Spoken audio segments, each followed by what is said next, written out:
Salve, amada Igreja Gloriosa, a paz do nosso Senhor Salvador Jesus Cristo.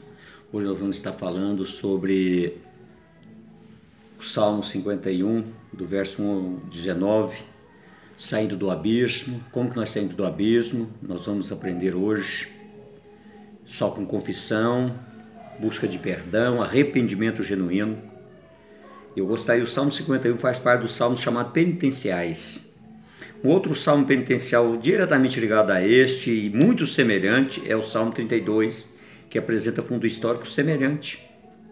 A diferença é que enquanto o Salmo 32 relata o período de silêncio, o pecado encoberto de Davi, o Salmo 51 mostra o que saiu da boca do rei quando ele resolveu confessar seu pecado hediondo. Certamente o maior legado deste salmo é nos revelar o que caracteriza um homem verdadeiramente arrependido. Não apenas decepcionado consigo, mas arrependido. Não apenas revoltado com suas próprias fraquezas, mas arrependido. Não apenas cheio de remorso, mas arrependido. Não apenas, pois a tristeza pelo pecado e uma vida diferente são os principais sinais de alguém que vive um arrependimento genuíno. E para se arrepender genuinamente, existem alguns passos a serem dados. O primeiro passo é a confissão. No Salmo do verso 1 ao 6, fala para nós que a queda de Davi deveria pôr em guarda todos que não caíram e salvar do desespero todos que caíram, segundo Agostinho. Observe que todo convertido, que a Bíblia menciona o arrependimento está presente. A vida dos homens e mulheres que fizeram história com Deus em tempos passados, que conheceram a graça e o poder de Deus em suas vidas, foi sempre marcado por evidências claras de arrependimento. Sem arrependimento não há perdão, sem arrependimento genuíno não há salvação. O pecado nunca muda o seu caráter, afirma Martin Lloyd-Jones. Por isso que Davi afirma acerca do pecado neste salmo, serve para que qualquer pessoa em qualquer raça, tribo ou nação, a pessoa verdadeiramente arrependida demonstra pelo menos a seguinte atitude. Primeira atitude: sente-se responsável pelo próprio pecado. Não joga em cima dos outros, não joga a culpa, não começa a querer se esquivar. Isso está caracterizado pelos pronomes pessoais mim, minhas, mi, meu, de mim, eu, que encontramos repetidas vezes nos 6 primeiros versículos deste salmo. Davi não ficou culpando Batseba. Não adianta procurar justificativa. O primeiro casal procurou esta saída no Éden, mas não resolveu. Gênesis 3, 8 e 19.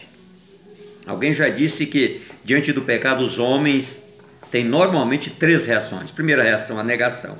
1 João 1, 6. Esta é a mais simples e mais direta delas. Apenas negamos algo, mentimos a respeito, recusamos a reconhecê-lo.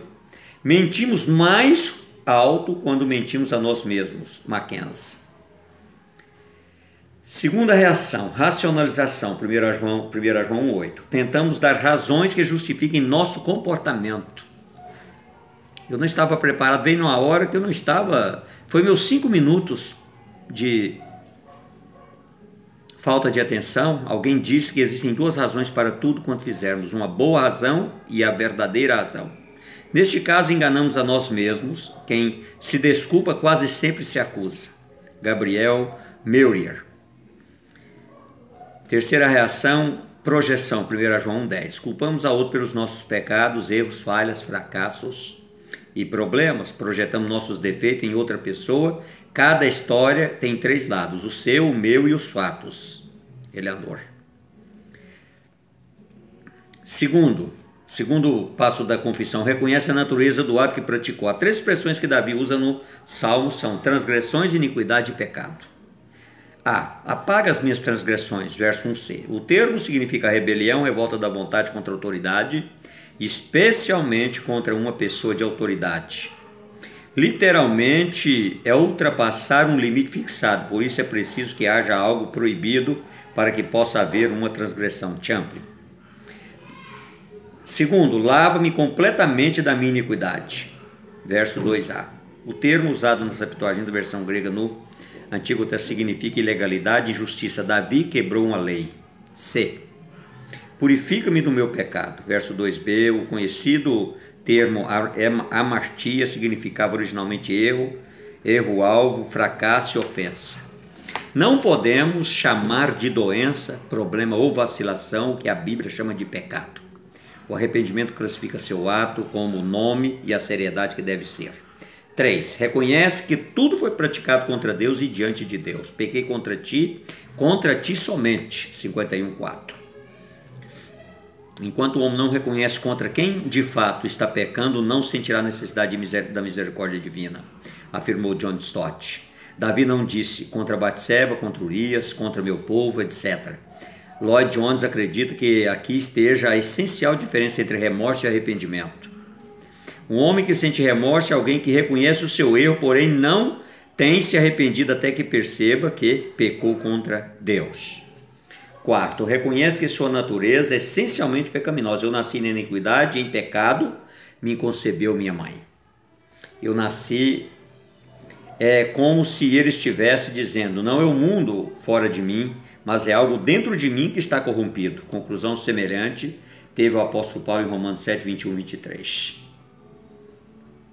Também em Romanos 3, 9 e 12. Stott concluiu, quando nos vemos como realmente somos, por um lado rebeldes contra Deus e sob o julgamento dele, e por outro prisioneiros de uma natureza corrupta, é que, como Davi, nos desesperamos com a nossa condição e clamamos a Deus por misericórdia. Terceira atitude para o verdadeiro arrependimento, a petição. Quem da imundícia poderá tirar coisa pura? Ninguém. Jó 14:4. Então é preciso criar algo novo e criar cabe a Deus. Por isso é que Davi pede, crie em mim, ó Deus, um coração puro. 51:10a. Diante de todo o reconhecimento do estado em que Davi se encontrava, ele foi levado a pedir 11 coisas a Deus que só Deus poderia conceder. Vamos enumerá-las. Primeiro, purifica-me com isopo. Verso 7. Isopo é o nome de uma planta usada na purificação do leproso. Levítico 14, 6, 7. Mas aqui é usado no sentido figurado, pois quem purifica Davi é Deus e não a planta. Segundo, lava-me e ficarei mais alto que a neve. Verso 7. No verso 8 ele diz, faze-me ouvir júbilo e alegria. No 4 ele fala, olha, esconde o teu rosto dos meus pecados. Verso 9. No 5 ele fala, apaga as minhas iniquidades. Verso 9. E no 6 ele diz, olha, cria em mim, ó Deus, um coração puro. Verso 7. E o 7º ele diz, olha, renova dentro de mim um espírito inabalável. Verso 10. 8. Não me repulses da tua presença. Verso 11. Nem me retires o teu espírito. Verso 11. Restitui-me a alegria da tua salvação. Sustenta-me com espírito voluntário. 11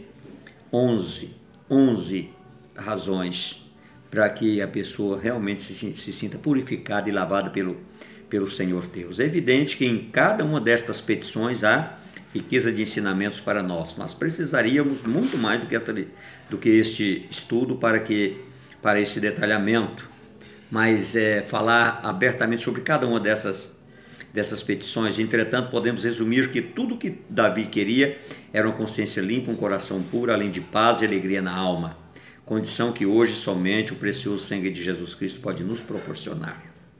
Hebreus 10, 19 e 22. Terceira, a restauração. Se Deus não perdoasse primeiro com misericórdia, não encontraria a quem coroar no julgamento. Skockel Committee. Vimos na primeira divisão desse estudo que a negação, a racionalização e a projeção não resolve o problema do pecado. A solução está na confissão. 1 João 1,9. Pois não podemos confessar a Deus o que não reconhecemos para nós mesmos. Ao fazer isto, Davi experimentou o perdão de Deus e isto fez com que ele tivesse uma nova atitude para com Deus, mas também com o seu próximo. E é disto que a última parte desse salmo trata. Pois ao falar em ensinar aos transgressores os caminhos de Deus, verso 13, e em sacrifício agradável a Deus, verso 17, o salmista confirma que o pecado é um débito que Deus quita, o pecado é uma mancha que Deus remove. John Stott. E para concluir, Davi nos ensinou neste salmo que há no coração de um homem verdadeiramente arrependido. O salmo ajuda-nos até mesmo a encontrar as palavras certas que devemos proferir diante de Deus quando estamos buscando o seu perdão. E a dolorosa e amarga experiência de Davi também certifica o que disse alguém. O pecado o leva mais longe do que jamais teve a intenção de ir. O pecado retém mais tempo do que jamais teve a intenção de ficar. O pecado lhe custa bem mais caro do que você jamais teve a intenção de pagar. No Salmo 32, o mesmo autor acrescenta que o homem perdoado entra na lista dos bem-aventurados. Bem-aventurado aquele cuja iniquidade é perdoado, cujo pecado é coberto. Bem-aventurado o homem a quem o Senhor não atribui iniquidade, em cujo espírito não há dolo. Salmo 32, 1, 2. E esta é a grande mensagem do Evangelho de Jesus Cristo. Eis o Cordeiro de Deus que tira o pecado do mundo. João 1, 29.